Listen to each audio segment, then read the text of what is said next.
Number 13 says, write a polynomial function of least degree with the integral coefficients that have the given zeros. What are zeros? Answers, that's right. So they give you two zeros. They give you two answers. And as you can see right here, one of those answers is -7. So you could write down x equals -7. And the other answer is x equals 2i, okay? Whoops. Now,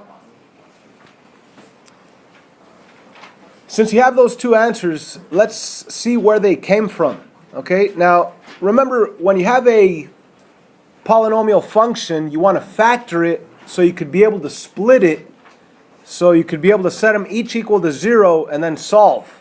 So let's use that those steps backwards. So since you have the answers, where do the answers come from? Well, this one came from x plus 7 equals 0, which means that x plus 7 is a factor of the original polynomial that we're looking for. Okay? Now the other one, where would a 2i come from? Imaginary. Yeah, it's imaginary. Where would an imaginary number actually come from? From taking the square root of -2, right? Okay? So, Nick, 2i came from taking the square root of -2. Not only that, guys, if you do take the square root of anything in an equation, you end up with a plus minus. So technically that 2i is really a plus or a minus 2i, right? Think about it that way. So what we're going to do is rewrite it as x squared equals, and where did the 2i come from? It came from taking the square root of -4. So we're just going to write a -4 right here. I mean, think about it. If you had this equation and I asked you to solve it, what would you do? You would square root, you'd end up with a plus or minus 2i, right? So this is where it came from. But now, of course, we want it to look like this, where we have a binomial set equal to 0. So you want this set equal to 0, so you're going to have to add 4 and add 4.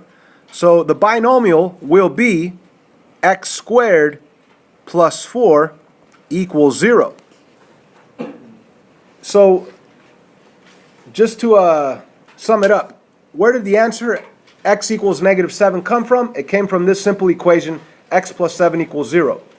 Where did the answer 2i, or plus or minus 2i, come from? It came from this equation, x squared plus 4 equals 0. Now remember, these guys are factors of the original polynomial that we're trying to write.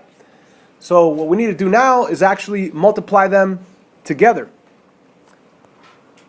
So let's write them x plus 7 right next to each other, x squared plus 4. And we're going to distribute x times x to the third. X times 4 is 4x. 7 times x squared, 7x squared. 7 times 4 is 28. And all we need to do is put it in order from highest exponent down to smallest. So that's x to the third plus 7x squared plus 4x plus 28. So this is your function that actually gives you those answers. Huh? Number 14. Find f plus g of x, find f minus g of x, find f times g of x, and find f divided by g of x. It's a lot of simple work. So f plus g of x is simply add f of x with g of x. This is really just telling you to add this guy with this guy. Remember, f of x is just the name of 3x minus 1. G of x is just the name of x plus 2. So when they say add them together, all you're really doing is adding the 3x minus 1 added with the x plus 2. Added with the x plus 2. You could put it in parentheses if you want, but you don't have to, because if you distribute a plus sign, nothing changes. So if you combine like terms, 3x plus x, that's 4x, and -1 and +2 is +1. So your answer to f plus g, I'm just going to leave it like that, f plus g, there's your answer right there, 4x plus 1. Okay, let's go for f minus g. Now in this one it is very important that we use parentheses, because when you go f minus g of x, f of x is 3x minus 1, and you have to put the minus sign that you have, you're going to put it right here, and you're going to put the second one in parentheses. The g of x, you're going to put it in there, x plus 2. The reason why you have to put parentheses is because you need to remember to distribute this minus sign. I see people that don't put the parentheses and they think it's a minus x, and they leave this as a plus 2, which is incorrect.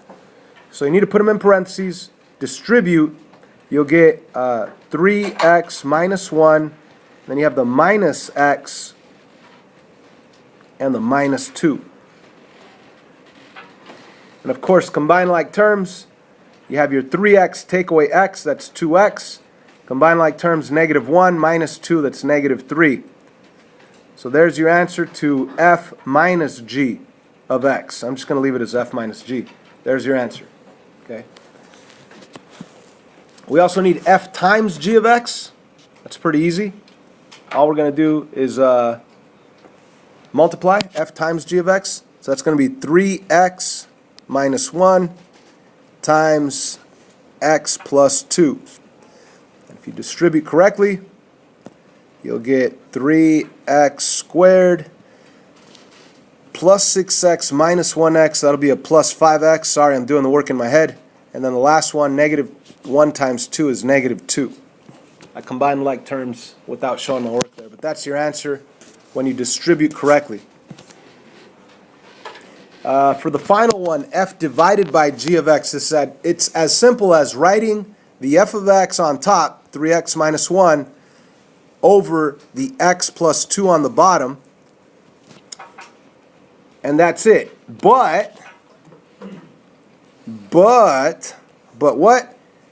X cannot be negative 2. So that but right there, that exception right there, has to be included in your answer, and it will be on your multiple choice, right?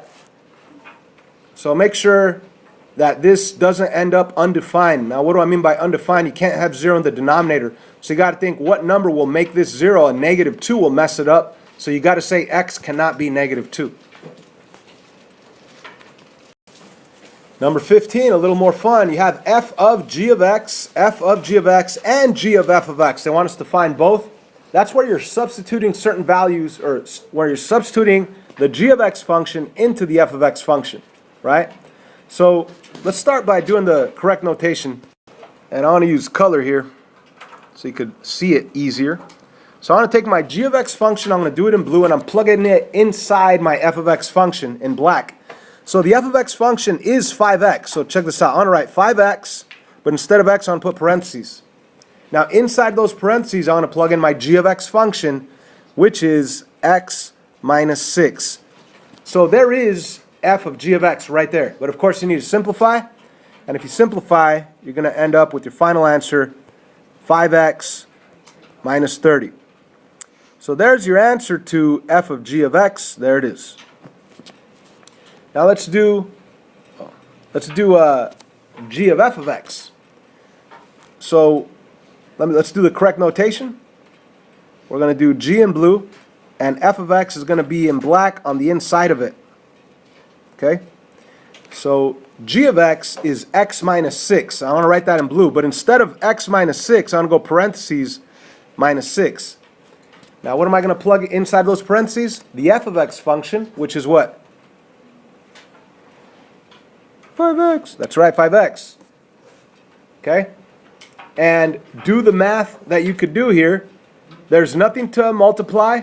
There's nothing to distribute. So you don't even need these parentheses. And you really just have 5x take away 6, which equals 5x take away 6. You can't really do anything with that.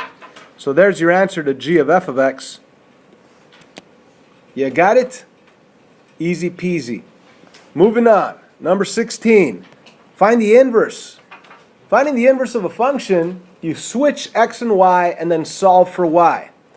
But in this case, it's not even a function, it's just coordinates. So you switch x and y, but it's not an equation that you could solve for y. So just go ahead and switch x and y and you're done. So the correct answer to 16 would be 9, 0, 2, 5, negative 4, 7. That's your answer. Notice the signs don't change. I mean, right here you had a negative 4. You switched it. The negative 4 is now in front. The positive 7 is now in the back. All you do is switch x and y. It's like a free point on the midterm. Moving on. Find the inverse of a function. Once again, to find the inverse of a function, simply switch x and y, then solve for y. So let's first start by remembering that g of x, that's just a name. It's the same exact thing as if it were a y right there. So right there it really says y equals 3x minus 7. And to find the inverse of a function, switch x and y. So the first thing to do is to make that y into an x and make that x into a y. Notice nothing else changes, right? Just the x and the y, you magically switch them. And then you solve for y. So you're going to go plus 7 here, plus 7 here. You're going to have x plus 7 equals 3y. Final step would be to divide by 3, divide by 3, divide by 3. And your answer is, you know what? Your answer might be, and I don't know because I don't have the multiple choice in front of me, the answer could be written together underneath one denominator. It could be x plus 7 all over 3, or it could be split the way I was doing it, y equals x over 3 plus 7 over 3. Or it could even be written as 1/3 x. The x could be on the side. It might be like this. It might be split. I don't know. Just be careful with that. Okie doke. Graph each function, state the domain and the range. And we're going to actually pick this up on the next video, so we could have all the graphing ones on the same video.